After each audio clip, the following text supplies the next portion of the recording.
Hello children, I hope you all are good. Now what we have to do today?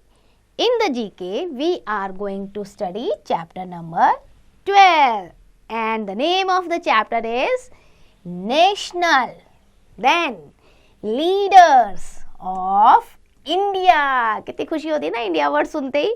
So national leaders of India के बारे में हमें आज identify करना है इस चैप्टर में. देखें आपको कितना पता है हमारे ग्रेट ग्रेट लीडर्स के बारे में जिन्होंने इंडिया के लिए कुछ ना कुछ किया है. Not only for its independence but also for its society, है ना. तो तभी तो लीडर बनते हैं ना, जब हम लीड करते हैं एक टीम को, जब हम अपने देश के लिए कोई अच्छा काम करते हैं, तब हमें आइडेंटिफिकेशन मिलती है एज ए नेशनल लीडर. सो अब इस चैप्टर में हमें कौन सी एक्सरसाइज करनी है. हमारा क्वेश्चन कहता है बेटा identify these famous national leaders. हमें क्या करना है, आपको नीचे कुछ पिक्चर्स गिवन है, आपको उन पिक्चर्स जो हैं वो नेशनल लीडर्स की हैं, आइडेंटिफाई करना है उनको. कैसे आइडेंटिफाई करोगे? By writing the correct letters in the boxes. It means ये जो पिक्चर गिवन है इनके नेम देखो आपको नीचे मेंशन है और उनके सामने क्या लिखा है ABCDEFGH ऐसे मेंशन है ना लेटर. आपने करेक्ट लेटर जैसे मैचिंग करते हैं ना, वो करेक्ट लेटर उस नेम के सामने मेंशन करना है. तो स्टार्ट करें exercise. So let's start. First ये फिगर किसकी है बेटा? जस्सी. और मैं आपको चलो एक हिंट देती हूँ. इनको हम ये भी कहते हैं कि इन्होंने देश की यूनिटी को मेंटेन करके रखा और इसीलिए इनके नाम पे स्टैचू ऑफ यूनिटी भी बना है. इनका स्टैचू बना है गुजरात में, बहुत बड़ा स्टैचू ऑफ यूनिटी. अब जल्दी से बताओ ये कौन है? Yes, he is the great great Sardar Vallabhbhai Patel. So find out Sardar Patel कहाँ मेंशन है इन सब में. यस, H पे यहाँ मेंशन है ना सरदार पटेल. सो हम क्या मेंशन करेंगे? हमें क्या कहा गया है? Correct letter. सो लेटर कौन सा है ये? This is H. सो हम लिखेंगे यहाँ पर H, यानी कि ये सरदार पटेल हैं. इन्होंने इंडिया को यूनिफाई किया था, डिफरेंट डिफरेंट स्टेट्स को. जब आज़ाद हुआ था ना भारत, तो बहुत सारे प्रिंसली स्टेट्स थे. सो उनको इन्होंने यूनाइट कर कर एक अखंड भारत बनाया था. Okay, now moving to the second one. A pretty lady. Who is she? She also worked very hard in the independence of India. Bharat की आज़ादी में इनका बहुत बड़ा रोल रहा है बेटा. आपको पता है इन्होंने बहुत पहले होम रूल लीग बनाना स्टार्ट कर दिया था, यानी भारत के लिए रूल रेगुलेशन लिखने स्टार्ट कर दिए थे. कभी तो भारत आज़ाद होगा और जब आज़ाद होगा तो कुछ तो नियम चाहिए होंगे देश को गवर्न करने के लिए, चलाने के लिए. सो होम रूल लीग जो है बहुत पहले इन्होंने स्टार्ट किया. तो इनका नाम क्या है? अब आप ध्यान से देखो, एक आपको क्लू दूं. अगर आप देखोगे तो सारे पिक्चर्स मेल के हैं, एक ही फीमेल है. अब इन नामों में से एक फीमेल नाम फाइंड आउट कर लो. Yes, C1 and that is Annie Besant. ये है एनी बेसेंट. तो हम लिखेंगे यहाँ पर C, क्योंकि C नंबर पे है ना ये. So Annie Besant. Now moving to the third picture. Third picture, yes, who is he? सबको पता है, the great great father of nation. India के फादर कहलाते हैं ना, the father of nation. Who is he? Yes, Mahatma Gandhi. He work very hard बेटा for the independence of India. और महात्मा गांधी का क्या नारा था? सत्याग्रह मेथड वो यूज करते थे और हमेशा कहते थे पावर ऑफ ट्रुथ में बिलीव करो, हमेशा सच्चाई के रास्ते पे चलो, है ना, सच बोलना चाहिए हमें.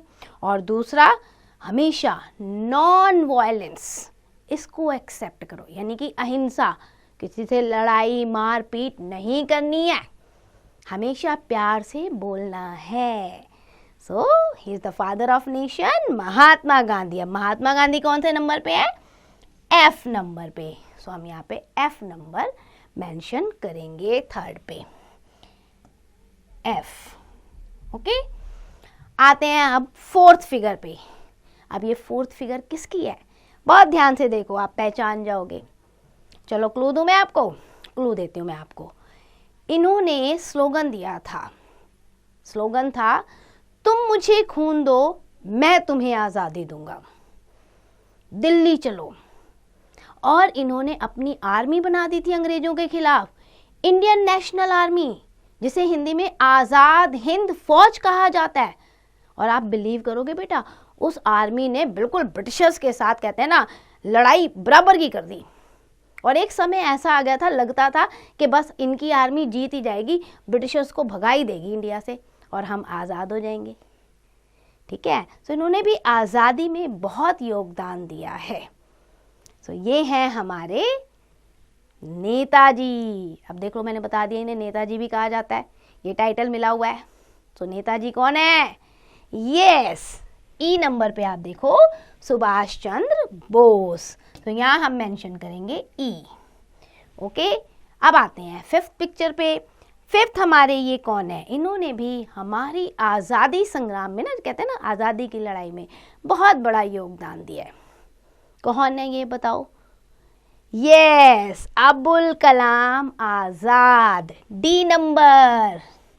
बहुत आराम से, बहुत शांति प्रिय तरीके से इन्होंने आज़ादी की लड़ाई लड़ी है। सो डी नंबर हम यहाँ मेंशन करेंगे। आते हैं अब हम सिक्स्थ फिगर पे।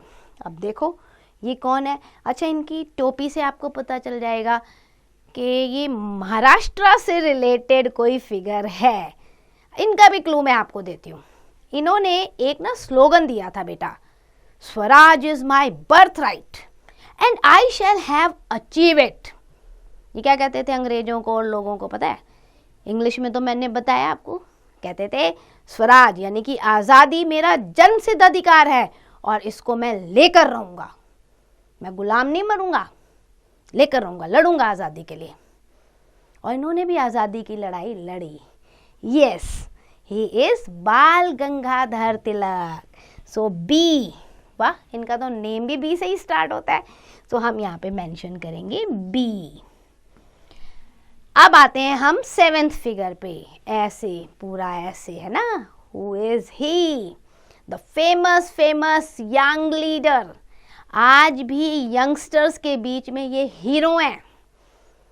इन्होंने भी आज़ादी की लड़ाई लड़ी बेटा, और बहुत यंग एज पे ना ब्रिटिशर्स ने इन्हें फांसी पे चढ़ा दिया था कि भाई आप तो भाई ब्रिटिशर्स के खिलाफ चल रहे हो, तो ब्रिटिशर्स के खिलाफ ही चलेंगे, हमें तो आज़ादी चाहिए, इजंट इट? तो ये कौन है? ये हैं हमारे, यस, जल्दी से देखो, Bhagat Singh, the great legend Bhagat Singh. और कहाँ लिखा हुआ है हमारा भगत सिंह? ए नंबर पे। तो यहाँ हम मेंशन करेंगे, इनके बॉक्स पे लेटर बॉक्स बना हुआ ना, ये ए, Bhagat Singh. Now next last figure देखो आप। लास्ट फिगर अगर आप देखते हो, ये स्पेक्स लगा के वेस्टर्न, उस पे कौन है ये? इन्होंने अनटचेबिलिटी के खिलाफ लड़ाई लड़ी थी। इन्होंने जो डिप्रेस क्लास थी ना, पहले क्या होता था इंडिया में ना, कास्टिज्म के नाम पे बहुत भेदभाव होता था कि अपर कास्ट, लोअर कास्ट। तो लोअर कास्ट के साथ ट्रीटमेंट अच्छा नहीं होता था, लोग उन्हें गलत तरीके से देखते थे, ठीक है, तो अनटचेबल कहते थे। उसके खिलाफ इन्होंने लड़ाई लड़ी। और दूसरी बात, ये जो हमारा कॉन्स्टिट्यूशन है ना, संविधान, जिसमें हमारे रूल रेगुलेशन लिखे हुए हैं, तो उसकी जो पहली असेंबली बनी थी ना, कॉन्स्टिट्यूएंट असेंबली नहीं, उससे पहले जो ड्राफ्टिंग कमेटी बनी थी, उसके चेयरपर्सन थे यस, बी आर अम्बेडकर। तो कौन से नंबर पे? जी। सो यहाँ पर हम मेंशन करेंगे जी।